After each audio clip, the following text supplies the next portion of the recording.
voulez avoir un grand sens critique, mais lisez de bons livres. Parce que vous n'avez pas la force de juger un bon livre. Mais les bons livres que vous avez lus jugeront le livre que vous êtes en train de lire. C'est eux qui vous feront déposer le livre parce que vous avez l'impression que c'est pas trop bon. C'est pas votre jugement. C'est les bons livres que vous avez lus qui jugent. C'est les livres qui jugent les livres. Donc répétez, emmagasiner, cessez de penser.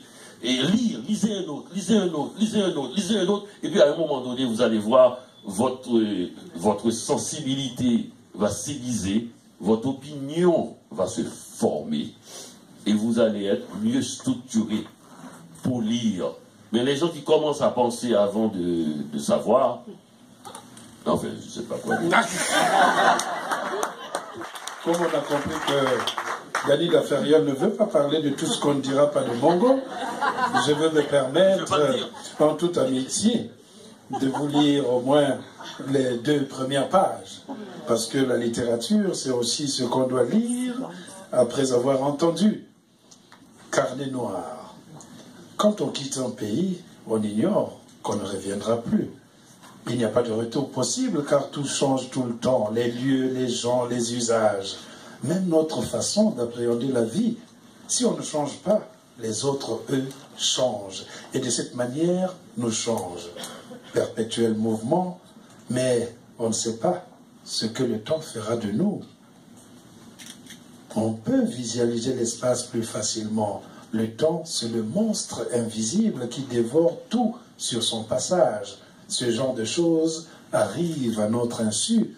On débarque dans un pays, on y passe des années, on oublie tout ce qu'on a fait pour survivre, des codes appris à la dure, chaque mauvais moment annulé par la tendresse d'un inconnu.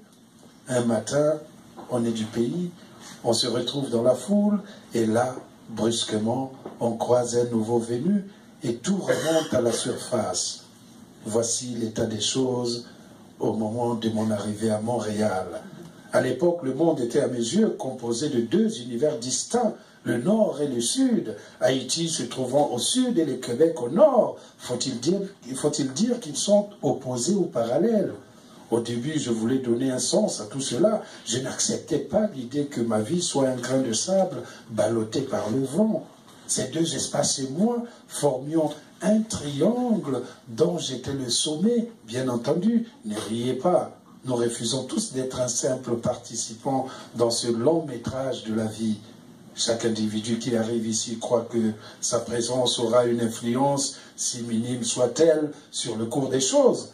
Il ne sait pas qu'il faudra toute une vie pour qu'on l'appelle par son nom. On ne verra en lui pendant longtemps qu'un immigré.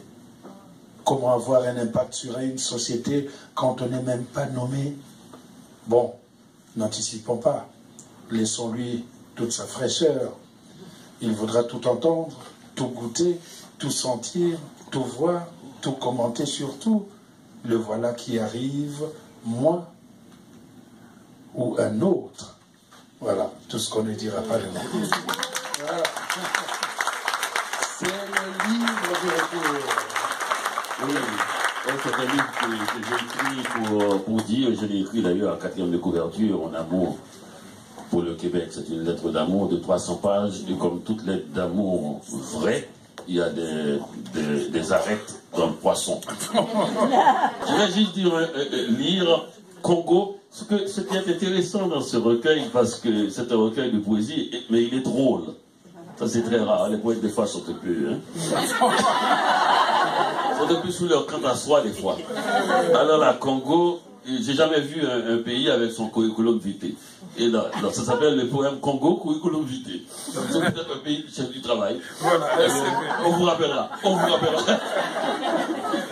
Congo curriculum vitae, pays où tout ou presque tout est arrivé. Coup d'État en 1963, coup d'État en 1968, coup d'État en 1977, coup d'État en 1979 et guerre civile de 1993 à 2002. Pays où lorsque tout est calme, pendant un moment, on s'inquiète en ces termes. Mais c'est pas normal. Ça fait maintenant plus de 5 ans qu'il n'y a pas eu de coup d'État ou de guerre civile dans ce pays. Qu'est-ce qui se passe? On a perdu la main ou quoi? Pays de 341 821 km², c'est petit, mais c'est assez comme propriété privée. Pour moi, c'est une des phrases les plus terribles du livre. Pays avec une fenêtre qui donne sur l'océan Atlantique, mais les poissons et le pétrole n'appartiennent pas au peuple. Pays où le pétrole est totalement géré par la puissance étrangère qui aura commandité le coup d'État ou fourni les armes pendant une guerre civile. Pays avec une forêt si dense et impénétrable que les animaux en ont marre de tourner en rond. Ils veulent eux aussi qu'il y ait de vraies élections. Ils n'ont pas lu le livre d'Amadou Kourouma en attendant le vote des bêtes sauvages. Pays qui a eu pour premier président un abbé, Fulbert Youlou. On l'a assassiné parce que l'abbé ne fait pas le moine.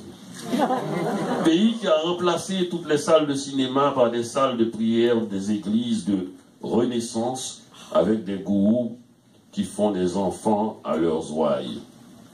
Pays où les malades doivent ramener leur propre lit pour être hospitalisés.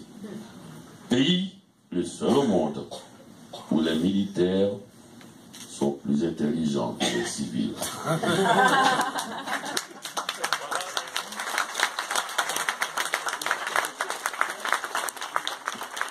Peut-être pour terminer, si vous avez 2-3